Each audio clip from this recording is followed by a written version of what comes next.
கர்த்தர் நல்லவர், அவர் கிருபை என்றும் உள்ளது.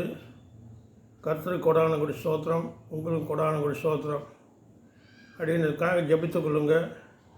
கர்த்தர் உங்களுக்கு கிருபை செய்வாராக. ஆமென். இந்த நாளும் கர்த்தருடைய வார்த்தையை தியானிப்போம். இந்த நாளின் தியானிக்க போகிற வார்த்தை தேவனுடைய மனுஷனே சொல்கிறேன். தேவனுடைய மனுஷனே கர்த்தர் நல்லவர். ஹல்லேலூயா. 1 தீமோத்தேயு 6வது அதிகாரத்தில் 11வது வார்த்தை நான் வாசிக்கிறேன். நீயோ தேவனுடைய மனுஷனே. இங்கே என்ன சொல்கிறாரு பவுல் தீமோத்தேயுக்கு?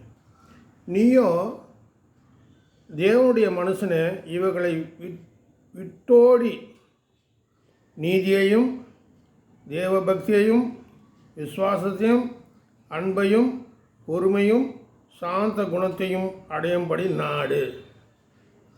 கர்த்தர் நல்லவர். அருமையான வார்த்தை. இங்கே எனக்கு பிடிச்சது தேவ மனுஷன்னு சொல்கிற வார்த்தை. இன்றைக்கி தேவ மனுஷங்களை பார்க்கறது ரொம்ப அரிதாக இருக்குது. தேவனுக்கு ஊழியம் செய்கிறாங்க, ஆனால் தேவ மனுஷனாக இல்லைங்க. நிறைய காரியங்கள் இருக்குது, அதை பேச முடியல. ஒவ்வொரு சப்ஜெக்டாக நான் கடந்து போக பிரயாசப்படுறேன். நீயும் தேவனுடைய மனுஷனே. அப்போ என்ன சார்? நீயும் தேவனுடைய மனுஷனே, இவர்களை விட்டோடி நீதியையும் தேவபக்தியையும் விசுவாசத்தையும் அன்பையும் பொறுமையும் சாந்தத்தையும் அடையும்படினார். 6 காரியங்கள் சொல்கிறார். தேவனுடைய மனுஷனுக்கு என்னென்ன வேணும்னு சொல்கிறாரு. 1 நீதி, 2வது தேவபக்தி, 3வது விசுவாசம், 4வது அன்பு, 5வது பொறுமை, 6வது சாந்த குணம். இப்படி இருக்கிறவங்க தான் தேவ மனுஷனுக்குரிய ஒரு அடையாளமாக இருக்காங்க. ஒரு தேவ மனுஷனுக்கு இந்த 6 குணங்களும் இருக்குன்னு அவன் தான் ஒரு தேவனுடைய மனுஷன். ஆனால் புதிய ஏற்பாட்டில் தேவ மனுஷன் சொல்லிட்டு அதிகமாக சொல்லப்படல. இங்கே பவுல் மொத்தம் தேவ மனுஷனே சொல்கிறார். தேவ மனுஷன் எப்படி இருக்குன்னு சொல்லிட்டு அது நமக்கு உணர்த்துறாரு. கர்த்தர் நல்லவர். எனக்கு ரொம்ப பிடிச்ச தேவ மனுஷனை. நானும் அநேக சர்ச்சுங்களுக்கு போகிறேன், அநேக பாஸ்டர் கூட பழகிறேன், அநேக விசுவாசி கூட பழகிறேன். ஆனால் நான் இது வரைக்கும் ஒரு தேவ மனுஷன் நான் பார்க்கவே இல்லை. தேவ மனுஷன் சொல்கிறோம் எப்படி இருக்குன்னு சொல்லிட்டு வேதம் அநேக காரியம் சொல்லப்பட்டிருக்கு. அந்த தேவ மனுஷனை பார்க்க தான் நானும் பொறுமையாக கர்த்தருக்கு ஸ்தோத்திரம் பண்ணுறேன். இந்த காலத்தில் தேவ மனுஷனை பார்க்கறது அரிதான காரியம். தேவ மனுஷன் சொன்னாக்க தனக்காக ஒன்றும் வைத்து கொள்ள மாட்டாங்க. தேவனுக்கு அவனுக்கும் ஒரு தொடர்பு இருக்கும். ஆனால் தேவ மனுஷனே சொல்கிறாரு. யாரை பார்த்து இப்போ தேவ மனுஷன் சொல்கிறது சொல்லுங்கள்? பெரிய பெரிய சர்ச்சை கட்டியிருக்காங்க, பெரிய பெரிய ஊழியங்கள் ஸ்தாபனங்கள் நடத்துகிறாங்க, அரிதான காரியங்கள்லாம் செய்கிறாங்க. ஆனால் தேவ மனுஷனாக இல்லை. எப்படி பார்த்தாலும் தேவ மனுஷனுக்குரிய அந்த குணாதிசயங்கள் இல்லை.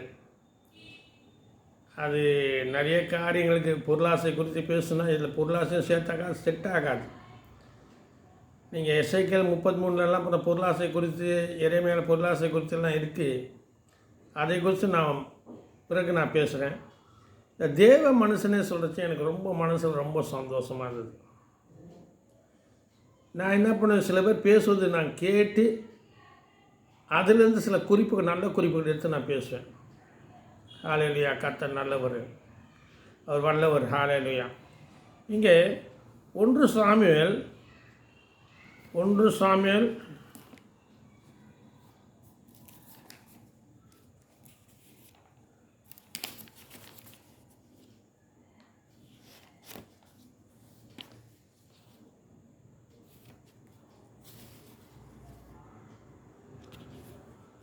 ஸ்தோத்திரம். கர்த்தர் நல்லவர்.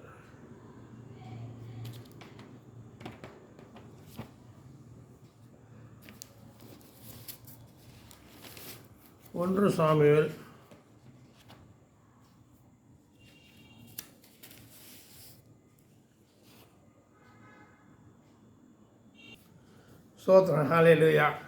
1 சாமுவேல் 9வது அதிகாரம் 6, 7, 8 வாசிப்பாங்க. நிறைய செய்திகள் இருக்கிறதுனால பேப்பரை எழுதின செய்தி கொஞ்சம் தவறு விட்டேன். மறுபடியும் அது எடுத்து உங்கள் மத்திய வாசிக்கிறேன். 1 சாமுவேல் 9வது அதிகாரம் 6, 7, 8, 9, 10 வாசிக்கிறேன். ஹல்லேலூயா. 6வது, அதற்கு அவன், இதோ இந்த பட்டணத்தில் தேவனுடைய மனுஷன் ஒருவர் இருக்கிறான். இந்த வேதம் நீங்கள் நல்லா அறிந்தவங்க, அநேக வேத வித்தகராக இருக்கீங்க, வேதத்தின் அடிப்படையில் சில பேர் நடக்கிறீங்க. கர்த்தருக்கு ஸ்தோத்திரம். இங்கே சொல்லணும்னு சொன்னாக்கா, சவுல் வேலைக்காரனோட பண்ண கைதை காணாத போய் தேடி போகிற அந்த சம்பவத்தை நடக்கிறது இந்த வார்த்தை வருது. அப்போ அதற்கு அவன், இதோ இந்த பட்டணத்தில் தேவ மனுஷன் ஒருவர் இருக்கிறார், அவர் பெரியவர். நீங்கள் பாருங்கள், அதற்கு அவன், இதோ இந்த பட்டணத்தில், எந்த பட்டணத்தில் தேவ மனுஷன் இருக்கான்னு சொல்லுங்க. இப்போது அநேக அந்த காலத்தில் மிஸ்ஸரிங்க தான் தேவ மனுஷனாக இருந்தாங்க. தங்களை தியாகம் பண்ணி தேவ மனுஷனாக இருந்து அவங்க தேவனுக்காக ஜீவன் விட்டவங்க தான் தேவ மனுஷனுங்க. இந்த காலத்தில் தேவ மனுஷன் யாரும் கிடையாது, தேவனுக்காக ஜீவன் விட்டவும் கிடையாது. இது ஆயமாக போய் பார்த்தாக்கா நீங்கள் என்னையும் குறை சொல்லுவீங்க, மற்றவங்களுக்கு குறை சொல்லுவீங்க. ஆனால் பாருங்கள், இனி நிறைய சபைக்கு போகிறாங்க வராங்க, ஆனால் விரக்தியாக இருக்காங்க. என்ன விரக்தி? அந்த காலத்து தேவ மனுஷங்கிட்ட போனாக்கா அவர் வையை காட்டுவார், சொல்லுவார். அந்த ஒரு காலகட்டம் இருந்தது. இப்போது ஒரு தேவ மனுஷன் ஒரு சர்ச்சில் ஒரு பெரிய போதர்கிட்ட போனால் கூட உங்களுக்கு வையம் காட்ட மாட்டார், வழியம் போதிக்க மாட்டார். ஆனால் அப்போ அவங்க தேவ மனுஷன் இல்லை, தேவனுக்காக இருக்காங்க, தங்கள் வயிற்று பிழப்புக்காக அது தொழிலாக செய்கிறாங்க. கர்த்தர் மன்னிக்கணும். ஹல்லேலூயா. இங்கே பாருங்கள், அதற்கு அவன், இதோ இந்த பட்டணத்தில் தேவ மனுஷன் ஒருவன் இருக்கிறார், அவர் பெரியவர், அவர் சொர்க்கிறதெல்லாம் தப்பாமல் நடக்கும். தேவ மனுஷன் ஒருவர் இருக்கிறார், அவர் பெரியவர், அவர் சொல்லுகிறதெல்லாம் தப்பாக நம்ம. இப்போ யார் எங்கே எது சொன்னார்? தீர்க்க சொன்னால் நடக்க மாட்டேங்குது, தப்பாக சொல்கிறாங்க. நானும் பார்க்குற பெரிய பெரிய ஊழியக்காரங்க தங்கள் சொந்தத்தில் பேசி கத்தை இது சொன்னார், அது சொன்னார். பக்கத்து வீட்டுக்காரங்க தீர்க்க சொல்கிறது முடியல, பக்கத்தில் இருக்கணும் விடுதலை ஆக்க முடியல, அமெரிக்காவில் அது நடக்குது, இஸ்ரேலில் இப்படி நடக்குது, அப்படிலாம் சொல்கிறாங்க. இது எந்த விதத்தில் நியாயம்னு சொல்லிட்டு தெரியல. பக்கத்தில் நல்ல சமாதானம் போல் கட்டுறதுக்கு ஆள் இல்லை, அங்கே போய் கட்டுறாராம். சரி, கட்ட நல்ல ஒரு ஹல்லேலூயா. அவர் சொல்கிறாரு, அவர் சொல்லுகிறதெல்லாம் தப்பாமல் நடக்கும், அங்கே போவோம். ஒருவேளை அவர் நம் போக வேண்டிய நம்முடைய வழியை நமக்கு தெரிவிப்பார். அந்த காலத்தில் ஒரு வழி தெரிவிப்பாங்க, கர்த்தருடைய வழி எது, எப்படி போகணும், என்ன செய்யணும், ஏது செய்யணும் சொல்கிறது தான் அந்த காலம் தேவ மனுஷனுங்க இருந்தாங்க. தேவ மனுஷன் கண்டித்து உணர்த்துவாங்க. அப்போ சொல்கிறேன், அவர் வழியை பாருங்கள்,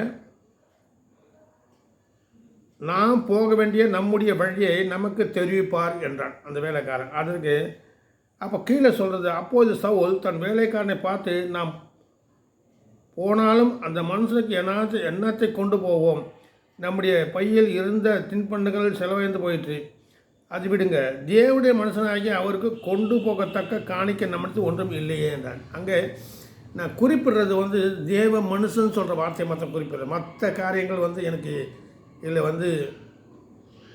ஒப்புதல் இல்லை.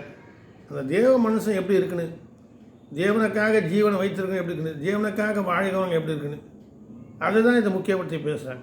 அப்போ தேவனுடைய மனுஷனாகி அவருக்கு கொண்டு போகத்தக்க காணிக்க நம்மிடத்து ஒன்றுமில்லையே என்றான் சவுல்.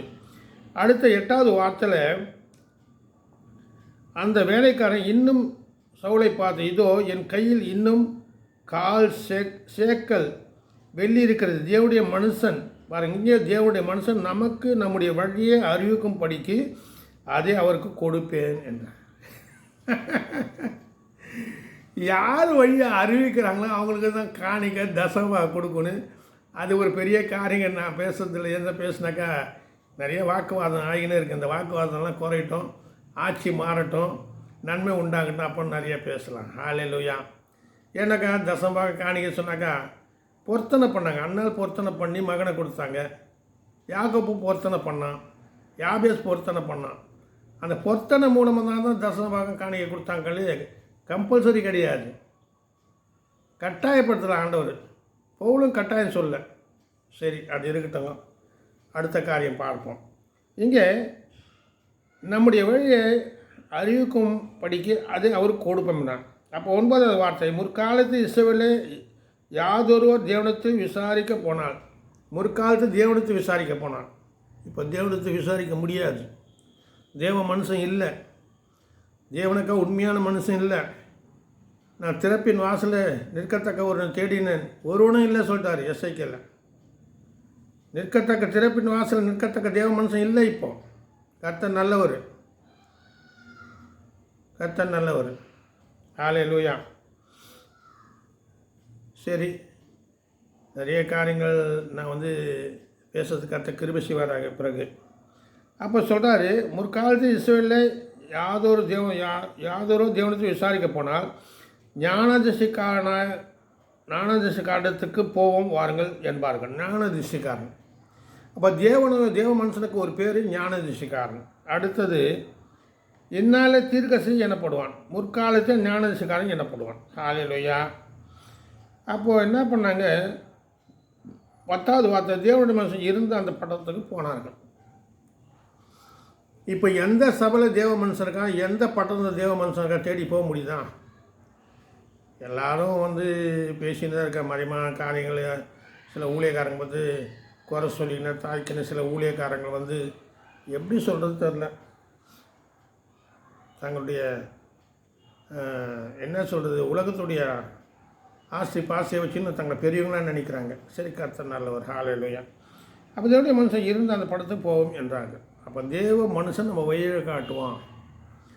அந்த காலத்தில் ஒரு தேவ மனுஷனை பார்த்தா இந்த காலத்தில் ஒரு வழி தெரியாமல் தவிக்கிறோம், ஒரு காரியம் வாய்க்காமல் தவிக்கிறோம், ஒரு கஷ்டமோ ஒரு நஷ்டமோ தீரத்துக்கு ஒரு தீர்க்கதரிசி நல்ல ஞானதிசிக்காரன் இருக்கானா, ஒரு நல்ல தீர்க்கதரிசி இருக்கானா, ஒரு தேவ மனுஷன்னாக்கா நான் தேடினேன், ஒருவனும் இல்லை சொல்கிறார் ஆண்டவர். ஹல்லேலூயா. ஆனால் இந்த செய்திக்கு ஒரு வித்தியாசமாக கொண்டு நீங்கள் நினச்சி பாருங்கள், சிந்திச்சு பாருங்கள், நீங்கள் வேதத்தை வாசித்து பாருங்கள், கர்த்தர் உங்களை வெளிப்படுத்துவார். அடுத்தது பாருங்கள், ஆதியாகமம் 2வது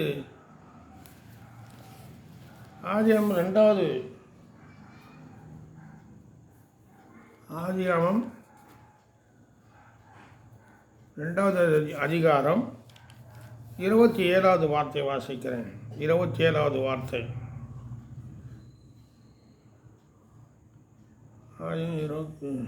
1:27 வாசிக்கிறேன்.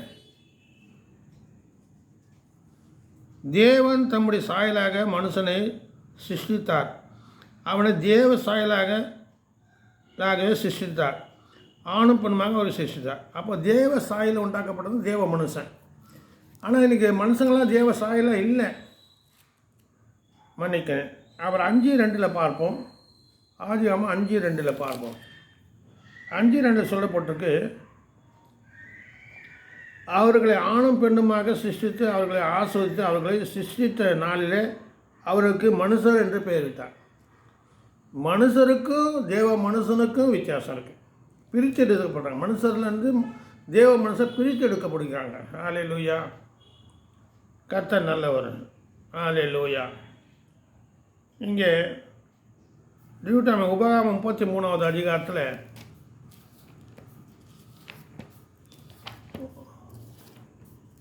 உபாகமம் 33வது அதிகாரத்தில் 33:1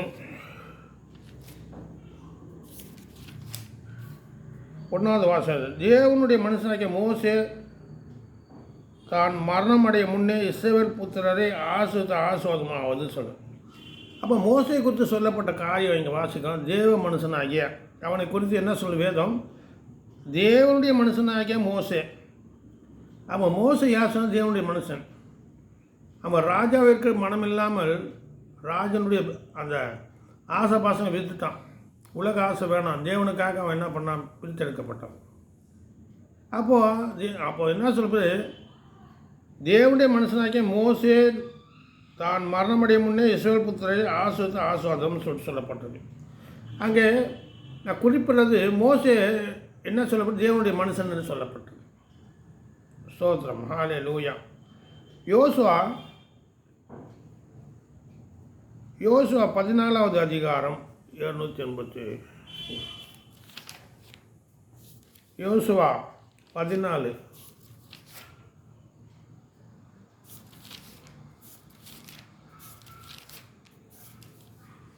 யோசுவா 14வது அதிகாரம் 6வது வார்த்தை வாசிக்கிறேன்.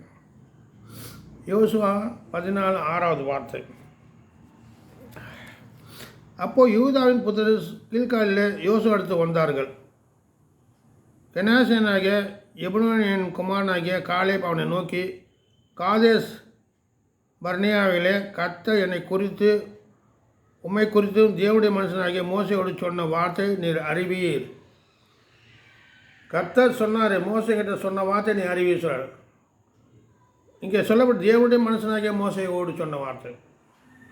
அப்போ தேவ மனுஷனோடு முகமுகமாக பேசுவார். ஹல்லேலூயா. அந்த தேவ மனுஷன் சொல்கிற வார்த்தை ரொம்ப அருமையான வார்த்தை. 1 ராஜாக்கள்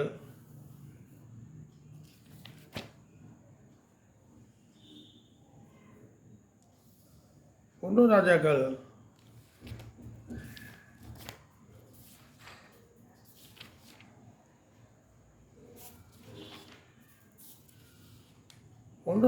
12வது அதிகாரத்தில் 22வது வார்த்தை வாசிக்கிறேன். 12வது 22வது வார்த்தை. தேவனுடைய மனுஷனாகிய செமாயாவுக்கு தேவனுடைய வார்த்தை உண்டாக்கி அவர் சொன்னது, ஆமாம், என்னால் இந்த காரியம் நடந்தது என்று கர்த்தர் உரைக்கிறார் என்று சொல் என்றார்.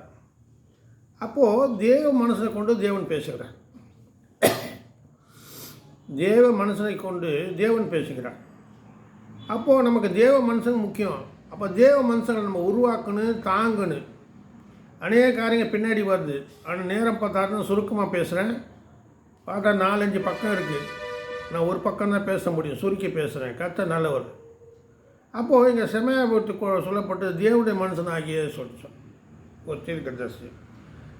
அடுத்தது பார்த்தோம் 1 ராஜாக்கள் பார்த்தாக்கா 2 ராஜாக்கள் 1வது அதிகாரம்.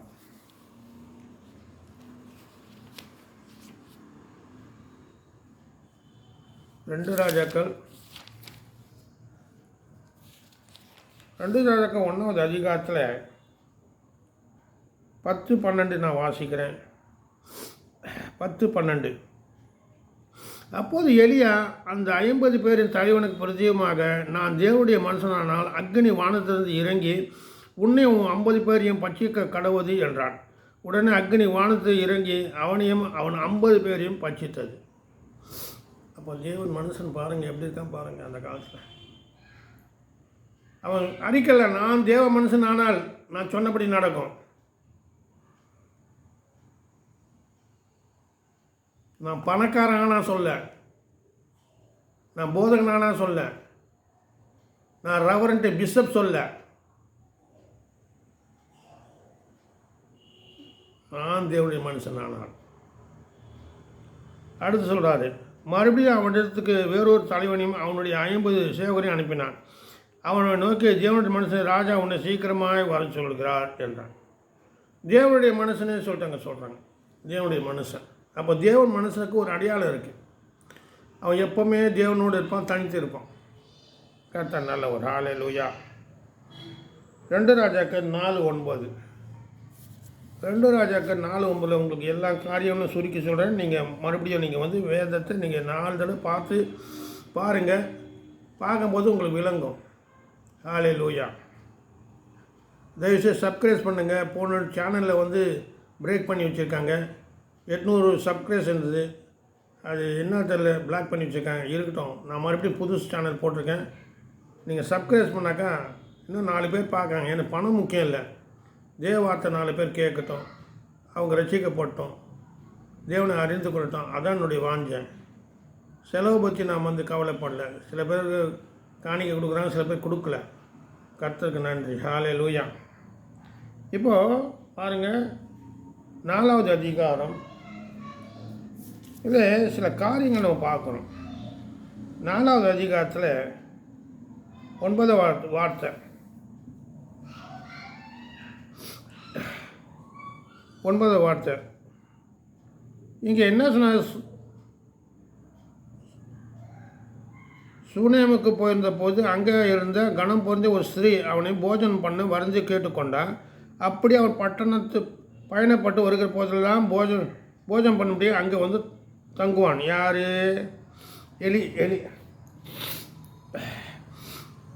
எலியா. இங்கே ஒரு சம்பவம் நடக்குது. அது அவன் வந்து பிள்ளை இல்லாத அந்த அம்மாவுக்கு பிள்ளை கொடுக்குறான். அந்த பிள்ளை செத்து போயிடுது. அப்போ அந்த அம்மா சொல்கிறாங்க 9வது வார்த்தையில், அவள் தன் புருஷனை நோக்கி, இதோ நம்மிடத்து எப்போதும் வந்து போகிற தேவனுடைய மனுஷனாகிய இவர் பரிசுவான் என்று எப்போதும் வந்து போகிற மனுஷன் பரிசுவான் என்று காண்கிறேன். இந்த காலத்தில் வந்து போகிற பரிசுவான் சொல்ல முடியல, பாவியும் சொல்ல முடியல, நம்பவும் முடியல. ஸ்தோத்திரம், ஹல்லேலூயா. நான் எத்தனையோ பேர் பார்த்தேன், எல்லாம் எத்தனையோ ஊழியக்காரன் கதவு அடைப்பாங்க. நான் யாரையும் குற்றப்பற்றி பேசலை. ஹல்லேலூயா. கர்த்தருக்காக நன்மை செய்யுங்க சொல்கிறேன். கர்த்தர் உங்களுக்கு கொடுத்தாரு, அதுக்கு நீங்கள் கொடுக்குறீங்களா இல்லைன்னா கர்த்தர் சோதிப்பார்ல. அநேக பணம் சேர்த்துடுறாங்க, ஆனால் உயிர் இல்லை. கர்த்தர் நல்லவர். அதான் சொன்னார் ஆண்டவர், நானே வழியும் சத்தியமும் ஜீவனமாக இருக்கேன். அவருடைய ஜீவன் உனக்குள்ளே இருக்கா பாரு. முதல்ல அவர் வழியில் நீ போறியா பாரு, அவருடைய சத்தியம் உனக்குள்ளே இருக்கா பாரு. அப்போ தான் நீ ஒரு தேவ மனுஷன். ஹல்லேலூயா. சரி, பரிசுவான் என்று காண்கிறேன். அப்போது நம்ம மூஞ்சி எப்படி இருக்கணும்? பரிசுவான் மூஞ்சி எப்படி இருக்கணும்? பரிசுவான்கள் சொன்னால் எப்படி இருக்கணும்? அடுத்தவங்க புரிஞ்சுக்கிறா போல இருக்கணும். நட உட பாவனை எல்லாம். ஹல்லேலூயா. அந்த ஸ்திரீ சொல்லுது, அவள் தன் புருஷனை நோக்கி, இதோ நம்மிடத்து எப்போது வந்து போகிற தேவனுடைய மனுஷனாகி இவர் பரிசுவான் என்று காண்கிறேன் சொல்லிட்டு அடுத்தது என்ன சொல்கிறாரு? இவர் பரிசுவான் காண்கிறேன்னு சொல்கிறார். அப்போ 4:14 ஒரு வார்த்தை பாசன். 14 அப்போது அவள் ஒரு பிராண உற்பத்தி காலத்திலே ஒரு குமாரனை அணைத்து கொண்டு இருப்பாய் என்றான். அதற்கு அவள், ஏது தேவனுடைய மனுஷனாகிய என் ஆண்டவனே உமக்கு அடியாளாக அபத்தம் சொல்ல வேண்டாம் என்றான். இப்போது எலியா சொல்கிறாரு, உனக்கு ஒரு குழந்தை இந்த வருஷத்தை பிறக்கும்னு சொல்கிறார். ஹல்லேலூயா. சாரி, இங்கே எலிசா, மன்னிக்கணும், எலிசா பற்றி சொல்கிறேன், எலியா இல்லை, மன்னிக்கணும். சில பேர் பார்த்து பிள்ளை ஆகிடும், பேசுனதில் டைப் பண்ணுறது பிள்ளை ஆகும். அதுக்கு நீங்கள் தப்பாக நினைக்கக்கூடாது. சில பேர் ஃபோன் பண்ணி தப்பு இருக்கலாம், வசனம் மாறும், அதிகாரம் கூட மாறிடும். இங்கே வந்து நான் எலிசா சொல்கிறதுக்கு எலியா சொல்லிட்டேன். இந்த எலிசாவை குறித்து பேசுகிறேங்க. அப்போது இங்கே சொல்கிறாரு, அப்போது அவள் ஒரு பிராணன் உற்பத்தி கால திட்டத்தில் ஒரு குர்பான் அணைத்து கொண்டு இருப்பாய் என்றார். அதற்கு அவள், ஏது தேவனுடைய மனுஷனாகி என் ஆண்டவனே சொல்கிறார். தேவனுடைய மனுஷனாகி என் ஆண்டவனே உமது அடியாளுக்கு அபத்தம் சொல்ல வேண்டாம், பொய் சொல்லாத சொல்கிறார். அப்போது குழந்தை பிறகுது, எல்லாம் ஆகுது. 21வது வார்த்தையில் சொல்கிறாரு, அப்போது அவள் ஏறி போய் அவனை தேவனுடைய மனுஷன் கட்டிலின் மேல் வைத்து அவன் வைக்கப்பட்ட அறையிலே கதவை பூட்டி கொண்டு போய் அவன் தன் புருஷனிடத்தில் ஆள் அனுப்பி, நான் சீக்கிரமாக தேவனுடைய மனுஷன் இருக்கும் இடத்து மட்டும் போய் வரும்படிக்கு வேலைக்காக ஒரு கவிதையும் எனக்கு அனுப்ப வேண்டும் என்றார் சொன்னான். இப்படியாக சொல்லி என்ன பண்ணுறது? சரி, தேவ மனுஷன் குறித்து அப்போது தேவ மனுஷன் என்ன பண்ண, கேஆர்சி அனுப்புறாரு. கேஆர்சி போய் பார்க்குறாரு, உயிர் வரல. ஏன்னா ஜபிக்காதவன் செய்தால் உயிர் வராது. ஜபிக்கிறவங்க தான் அந்த உயிர் கொடுக்க ஒரு சக்தி. கர்த்தருடைய வல்லமை யார்கிட்டன்னா தேவ மனுஷங்கிட்ட. அதுக்கப்புறம் எலிசா வந்து உயிர் கொடுக்குறாரு. அது 4:31 இருக்குது, நீங்கள் வாசிங்க. கர்த்தர் நல்ல ஒரு ஹல்லேலூயா. இப்போது 5வது 2 ராஜாக்கு 5வது காரியத்தில் நீங்கள் அறிவிங்க. நாகமான் சொல்கிற ஒரு குஷ்டரோகி, ஒரு சிறு பெண்ணு, அவங்க என்ன பண்ணுறாங்க, சீரியாவிலிருந்து தண்டுக்கள் புறப்பட்டு இஸ்ரவேல் தேசத்தை ஒரு சிறு பெண்ணை சிறை பிடித்து கொண்டு வந்தாங்க. எங்கேருந்து? சீரியாவிலிருந்து இஸ்ரவேல் தேசத்தும் சிறு பெண்ணை பிடித்து கொண்டாங்க. 5வது அதிகாரம் 2 ராஜாக்கள் 5வது அதிகாரம் 2வது வார்த்தை. அந்த பெண்ணு சொல்கிறார், அவள்கிட்ட நாச்சியாரை பற்றி, என் ஆண்டவன் சமாதானம் இருக்க தீர்க்கதரிசி போவாரானால் நலமாக இருக்கும். அப்போ தீர்க்கதரிசி முன்னே பார்த்தோம், ஞானதிசைக்காரன், தேவ மனுஷன் 3 விதமாக பிரிக்கலாம். 3 பேர் வச்சுருக்காங்க அவங்களுக்கு. தேவனுடைய மனுஷன், ஞானதிசைக்காரன், தீர்க்கதரிசி. இப்போது தீர்க்கதரிசி சொல்கிறோம். ஞானதிசைனா இப்போ கண்ணை முன்னா தெரியும், அவங்களுக்கு எல்லாமே தெரியும். நடக்க போது, நடந்தது, நடந்து முடிந்தது 3 காரியம் வெளிப்பாடு சொல்ல முடியும். கர்த்தர் நல்லவர். அப்போது சொன்ன உடனே அவன் என்ன பண்ணுறான், போகிறான் ராஜா கிட்ட போய் சொன்ன உடனே ராஜா பயந்துடுறாரு. இது என்ன ஒம்பா போச்சு, வீணாக வந்து என்ன சண்டைக்கு வரான்னு சொல்லிட்டு. அப்போது இந்த வார்த்தை நம்ம பார்க்கும்போது 5:8 பார்ப்போம். இஸ்ரவேலின் ராஜா தன் வஸ்திரங்களை கிழித்து கொண்டு செய்தியை தேவனுடைய மனுஷனை எலிசா கேட்டபோது, இஸ்ரவேல் ராஜா தன் வஸ்திரங்களை கிழித்து கொண்ட செய்தியை தேவனுடைய மனுஷனாக எலிசா கேட்டபோது, அவன்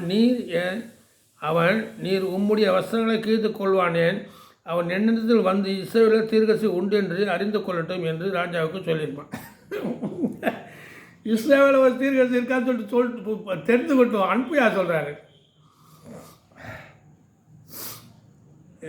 நான் ஏன் சிரிக்கிறேன்னு சொன்னாக்கா, நான் இந்துலேருந்து வந்தேன்னா நிறையா இதிகாசங்கள்லாம் படிச்சிருக்கேன். ராமாயணம், மகாபாரதம், கந்த புராணம், சிவபுராணம், விநாயகர் புராணம் எல்லாம் படிச்சிருக்கேன். முஸ்லீம் கதைகளும் படிச்சிருக்கேன்.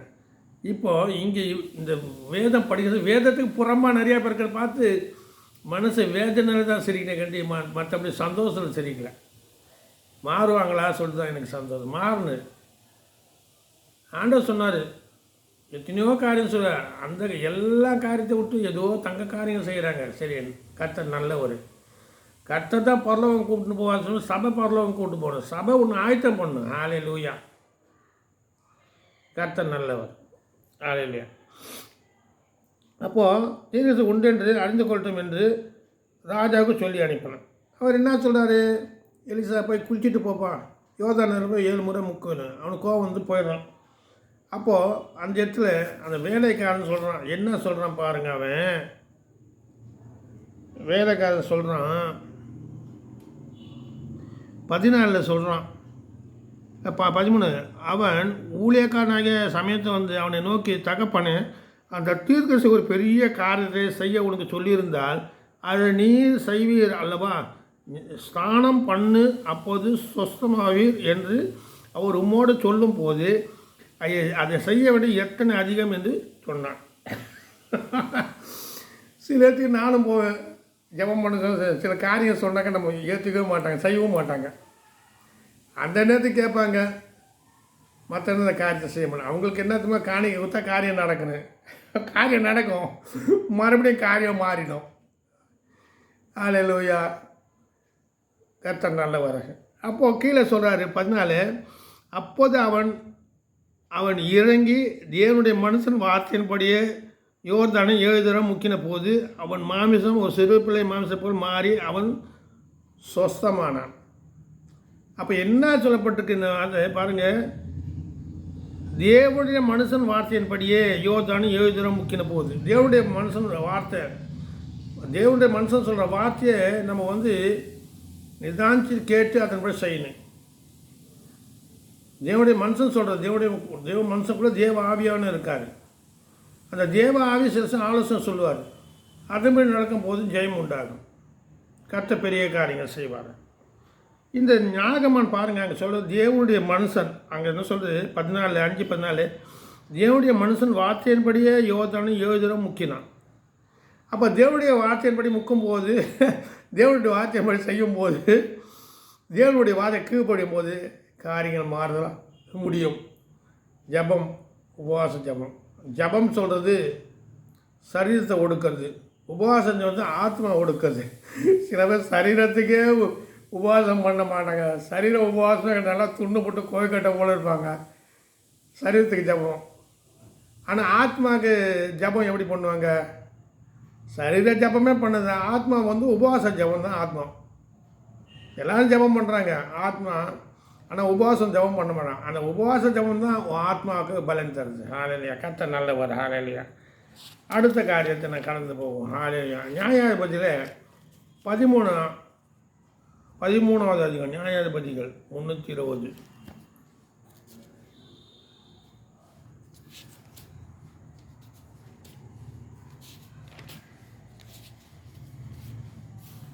13வது அதிகாரத்தில் இங்கனுடைய சிம்சோன் தாயார் தகப்பன் பேசிக்கொள்கிறாங்க. அதில் என்ன சொன்னாக்கா 6-8வது வார்த்தை, 6வது அதிகாரம் 13 6-8 நான் வாசிக்கிறேன். அப்போ அந்த ஸ்திரீ தன் புருஷனிடத்து வந்து, தேவனுடைய மனுஷன் ஒருவர் என்னிடத்து வந்தார். மன்னிக்கிறேன், நான் கூட சில இடத்துல போய் ஜபம் பண்ணுவேன். கரெக்டாக சொல்லுவேன், இந்த வீட்டுக்கு போய் ஜபம் பண்ணு, இந்த கடைக்கு போய் ஜபம் பண்ணுதுன்னா நான் முதலெல்லாம் ரொம்ப வைக்கப்படுவேன். கரெக்டாக ரோட்டில் ஜபம் பண்ண சொல்லுவார். எனக்கு அந்தளவுக்கு அந்த சத்தியமும் தெரியாது, கர்த்தரை நேசிக்கிற இறுதியும் கிடையாது, ரொம்ப வெக்கப்படுவேன். இப்போல்லாம் அந்த வெக்கம் கிடையாதுங்க. நீ என்ன சொன்னாலும் சரி செய்வேன். கர்த்தர் சொல்கிறது கொஞ்சம் பக்குவம் ஆகிட்டேன். ரோட்டில் முட்டி போட முடியாது. அதுவே சில இடத்துல ஜபம் பண்ணுவேன். சில இடத்துல நான் ஜபம் பண்ணுற நேரத்தில் ஒரு கடைக்கு காமிச்சேன், ஜபம் பண்ணுற இடத்துல நாங்களே ஜபம் பண்ணிக்கிறேங்க சொன்னாங்க. நான் வந்துட்டேங்க, ஏன் கர்த்தர் ஜபம் பண்ணிச்சோம் உங்கள் கடைக்கு. சரி வேணாம், ஏன் நாங்கள் ஜபம் பார்த்தாங்க. அடுத்த மாதம் முடிச்சோம். என்ன சொன்னால் ட்ரக்ஸு விற்றுன்னு இருந்தாங்களாம். சில ஒரு இடத்துல வந்து ஒரு கடைக்கு வந்து ஆண்டவர் ஜபம் பண்ண நான் பண்ணாமல் போயிட்டேன். அடுத்த மாதம் வந்தாக்கா அந்த கடை பைய ஆக்சிடென்ட் சேர்த்தானே, அது என் குற்றம். தேவன் சொன்னால் ஜபம் பண்ணுன்னு.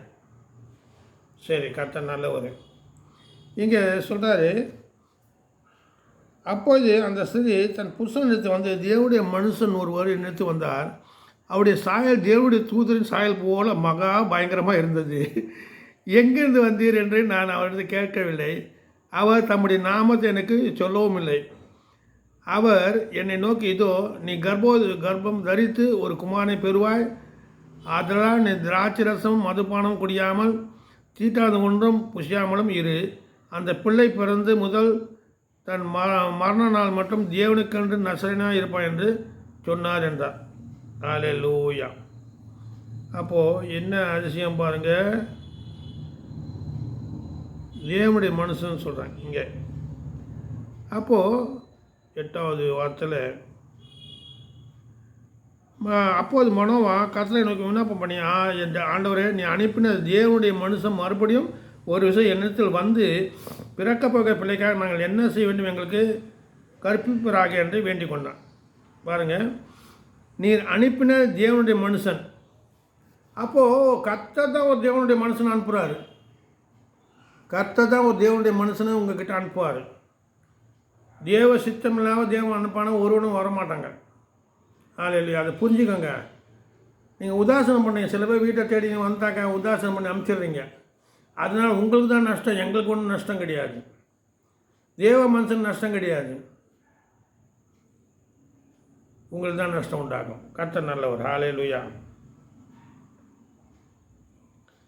சோதரன், இங்கே சொல்லப்பட்டபடியே தேவனுடைய மனுஷன் சொல்லப்பட்டது. ஹல்லேலூயா. 1 ராஜாக்கள் 13வது அதிகாரத்தில் நிறைய காரியங்கள் நான் சுருக்கி பேச ஆசைப்படுகிறேன். 1 ராஜாக்கள்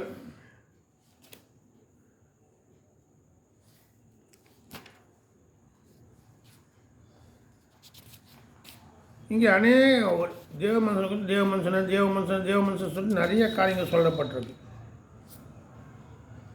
இது நீங்கள் வீட்டில் வாசிங்க.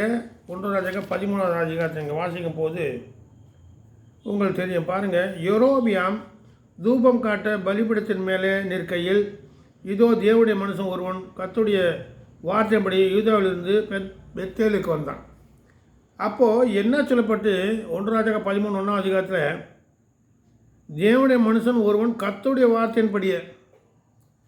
அப்போ கர்த்தருடைய வார்த்தைப்படி தான் ஒரு வர முடியும். வீட்டுக்கோ உன்னை ஆஸ்வதிக்கோ உன்னை விடுதலை பண்ண கர்த்தருடைய வார்த்தை இருந்தால் தான் தேவ மனுஷன் வருவான். நான் கூட சில பேர் என்ன பண்ணேன், எனக்கு இப்போ நான் அதிகமாக யாருக்கும் இது பண்ணுறதில்ல, ஜபம் பண்ணுறேன். இந்த கட்டு ஒடிக்கிறது பிலிஸ்னு செய்கிறோம். ஆனாக்கா தேவனுடைய சித்தெல்லாம் நான் போகிறதில்லை. இப்போ ஜபம் பண்ணுவேன். அதுபோல் இருந்தாக்கா என்னை கொண்டு கர்த்தர் பெரிய காரியங்கள் செய்கிறாரு, அதை அவங்க உணர்றதில்லை. தேவன் அவங்களை பெரிய காரியம் செஞ்சால் உணர்றதில்லை. கர்த்தர் நல்லவர். ஹல்லேலூயா. அப்போது என்ன சொல்கிறாரு, தேவனுடைய மனுஷன் ஒருவன் கர்த்தருடைய வார்த்தையின்படியே யூதாவிலிருந்து பெத்தேலுக்கு வந்தான். அவன் சொல்லினே வந்து என்ன சொல்கிறான், அடுத்தது என்ன சொல்கிறதுக்கு 4வது வார்த்தையில், பெத்தேலில் இருக்கிற அந்த பலிபீடத்துக்கு எதிராக தேவனுடைய மனுஷன் கூறின வார்த்தை ராஜாவாகிய யோராம் கேட்டப்பட்டு அவனை பிடியுங்கள் என்று தன் கையை பலிபீடத்துக்கு நீட்டினான். அவனுக்கு விரோதமாக நீட்டிய கை தன்னிடமாக முடக்க முடியாமல் மறுத்து போயிடுது. அப்போ அந்த தேவனுடைய மனுஷன் கர்த்தருடைய வார்த்தையை குறித்திருந்த அடையாளத்தின்படியே பலிபீடம் வெடித்து சாம்பல் பலிபீடத்தை கொண்டு போயிடுது. இந்த அதிகாரத்தை தேவனுடைய மனுஷனை குறித்து நிறையா ஒரு கேட்டு தீர்க்க தேவ மனுஷன் ஒரு தேவன் சொல்கிறார், நீ போன வழியே வராமல் புஸ்திகா கூட வேறு வழியாக சொல்கிறாரு. ஆனால் ஒரு வயதான தீர்க்கதரிசியை அவனை பொய் சொல்லுகிறார். தேவன் தான் அவனை கொண்டு வந்து எனக்கு போஜனம் கொடுக்க சொன்ன சார். ஆனால் கடைசியில் பார்த்தாக்கா அவன் தேவன் என்ன பண்ணுறான், அவனை வந்து சிங்கத்துக்கு ஒப்பு கொடுக்குறாரு. சிங்கம் பாருங்கள் அவனை அடித்த போகுது. ஆனால் கைது அது மீறவே இல்லை. தேவனுடைய வார்த்தை எதுவும் மீறாது. தேவன் சொன்னது தேவனுடைய மனுஷன் அது மீறக்கூடாது. கர்த்தர் நல்லவர். ஹல்லேலூயா, ஸ்தோத்திரம் ஜீசஸ், ஹல்லேலூயா. இது அந்த 1 ராஜாக்கள் 13ஆம் அதிகாரத்தில் 11ஆவது வார்த்தை, 12ஆவது வார்த்தை, 14, 26, 31 வார்த்தை தேவனுடைய மனுஷன் சொல்லி எழுதப்பட்டிருக்கு. அதோடைய இப்போது 1 ராஜாக்கள் 17ஆவது அதிகாரத்தில் பார்ப்போம். 1 ராஜாக்கள் 17ஆவது அதிகாரம். இங்கே எலியாவை குறித்து சொல்லப்பட்டது. முதல்ல வந்து எலிசா, அது மாற்றி சொன்ன எலியாசா மன்னிக்கணும். இப்போ எலியாவை குறித்து இந்த 1 ராஜா 17ஆவது அதிகாரத்தில் எழுதப்பட்டிருக்கு. அங்கே என்ன சொல்லப்பட்டு 24வது வார்த்தையில், அப்போது அந்த ஸ்திரீ எலியாவை நோக்கி, நீ தேவனுடைய மனுஷன் என்றும் உம்முடைய வாயிலிருந்து பிறக்கப்போகும் கர்த்தரின் வார்த்தை உண்மை என்றும் இதனால் இப்போது அறிந்திருக்கேன் என்றார். அப்போ அவன் தேவனுடைய மனுஷன் சொல்கிற வார்த்தை உண்மையாக நடக்கும். அப்போ அந்த ஸ்திரீ சொல்கிறான், என்ன சொன்னாக்கா, இந்த பஞ்ச காலத்தில் நிறைய காரியங்கள் இருக்குது. எண்ணெய் குறைந்து மாவு குறைந்து போகலை இல்லையா? அதை குறித்து பேசி வரும்போது இந்த கடைசியில் சொல்கிற அந்த ஸ்திரீ சொல்லுது. அந்த ஸ்திரீ என்ன சொல்லுது பாருங்கள், அப்போது அந்த ஸ்திரீ எலியாவினுக்கே நீ தேவனுடைய மனுஷன் என்றும். அப்போது ஒருத்தனை பார்த்து நம்ம தேவன் மனுஷன் சொல்கிறது முடியல. சில காரியங்கள் வெளியங்க பேசினாக்கா கர்த்தருடைய நம்ம மையப்படாது. சில பாஸ்டரை போய் பார்க்கும்போது ஏதோ வந்து வேண்டாம் விருப்பாக காணி கொடுப்பாங்க. கர்த்தருக்கு கொடுக்குதான் நினைக்க, நமக்கு கொடுக்குதான் நினச்சி வேண்டாம் விருப்பம் 100 ரூபா 50 ரூபா. அப்படி செய்யக்கூடாது. நிறைய ஊழியக்காரங்கள்லாம் நீங்கள் பாருங்கள், பழைய ஊழியக்காரங்களாம் நிறைய கொடுத்துருக்காங்க. கொடுக்கறது ஒரு வரம். கர்த்தர் நல்லவர். ஹல்லேலூயா, இயேசுவின் அர்த்தம். அப்போது வாயிலிருந்து பிறக்கும் கர்த்தரின் வார்த்தை உண்மை என்றும். அப்போது தேவ மனுஷனுடைய வாயில் ஒரு வார்த்தை வந்து உண்மையாக இருக்கும். சரி, கர்த்தர் ஆகும்.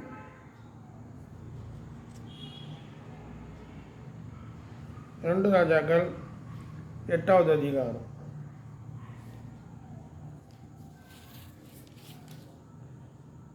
ரெண்டு ராஜாக்கள்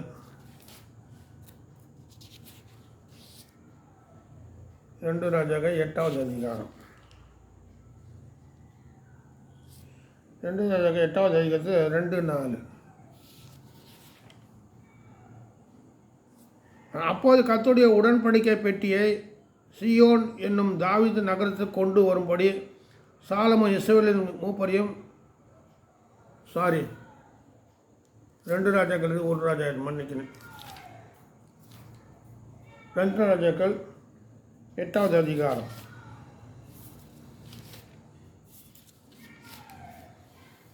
8வது அதிகாரத்தில் எலிசா தான் உயிர்ப்பித்த பிள்ளையின் தாயாகிய ஸ்திரியை நோக்கி, நீ வீட்டாரும் கூட எழுந்து புறப்பட்டு போய் எங்கேயாலும் சஞ்சரி, கர்த்தர் பஞ்சத்தை வருவிப்பார், அது 7 வருஷம் தேசம் இருக்கும் என்று சொல்லி இருந்தான்.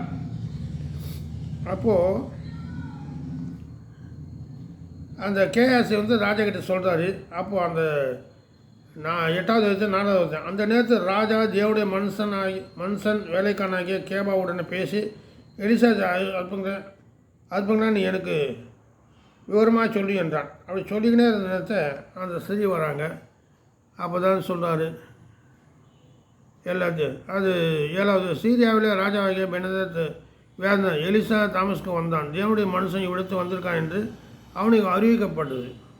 அடுத்து தேவனுடைய மனுஷனுக்கு எதிர்கொண்டு போய் தான் இந்த வியாதின்று பேய்ப்பன என்று அவனை கொண்டு கர்த்தர் விசாரித்தான். அசைகள் தாம்சங்கள் சகல உச்சிகளும் 40 சுமையும் காணிக்கையும் எடுத்துக்கொண்டு அவனுக்கு எதிர்கொண்டு போய் அவனுக்கு முன்பாக நின்று, சீரியாவின் ராஜாவாகிய பெனாதத் என்னும் உம்முடைய குமாரன் என்னை உம்மிடத்தை அனுப்பி இந்த வியாதி நீங்கள் பேய்ப்பானா என்று கேட்க சொன்னான். எலிசா அவனை நோக்கி, நீ பேய்ப்பா, வியாதி நீங்கள் பேய்வ என்று அவனுக்கு சொல்லும், ஆனாலும் அவன் சாகவே சாவன் என்று கர்த்தர் உரைக்கிறான். பின்பு தேவனுடைய மனுஷன் தன் முகத்தை திரும்பாமல் அவன் சலித்து போகும் அவனை நோக்கி கொண்டே அழினான். இந்த தேவனுடைய மனுஷனுடைய காரியங்கள் அவங்களுக்கு தெரியும், என்னென்ன நடக்க போகுது, ஏது நடக்க போகுதுன்னு சொல்லிட்டு எல்லா காரியங்களும் தெரியும். கர்த்தர் நல்லவர். நான் அதிகமாக நினைவு கூறுறது இப்போது அந்த 2 தீமோத்தியை ரொம்ப நான் நேசிக்கிற இந்த வார்த்தை. 2 தீமோத்தி 6வது அதிகாரத்தை படித்து முடிப்போம். 1 தீமோத்தி 6வது அதிகாரம். ஹல்லேலூயா. நீயும் தேவனுடைய மனுஷனை இவர்களை விட்டோடி நீதியையும் தேவபக்தியையும் விசுவாசையும் அன்பையும் பொறுமையும் சாந்தகுணத்தையும் அடைபடி நாடு. விசுவாசம் நல்ல போராட்டத்தை போராடி நித்திய பற்றிக்கொள். அதற்காக நீ அழைக்கப்பட்டாய். அநேக சாட்சிக்கு முன்பாக நல்ல அறிக்கை பண்ணுகிறவனாய் இருக்கிறாய். நம்முடைய கர்த்தராகிய இயேசு கிறிஸ்து பிரசன்னமாகும் போது நீ அந்த கற்பனையை மாசில்லாமலும் குற்றமில்லாமலும் கை கொள்ளும்படிக்கு எல்லாவற்றையும் உயிரோடு செய்கிற தேவனுடைய சன்னிதானத்தில் பொந்து பிளாத்தின் முன் நின்று நல்ல அறிக்கையை சாட்சியாக விளங்கும் பண்ணி கிறிஸ்து இயேசு உடைய சன்னிதானத்திலையும் உனக்கு கட்டளையிடுகிறேன் என்றார். ஹல்லேலூயா. அப்போது எனக்கு இந்த பிடித்த வார்த்தை என்ன, தேவ மனுஷன் என்ன இருக்குன்னு, நீதி, தேவபக்தி, விசுவாசம், அன்பு, பொறுமை, சாந்த குணம். கர்த்தர் உங்களை ஆசீர்வதிப்பாராக. ஆமென்.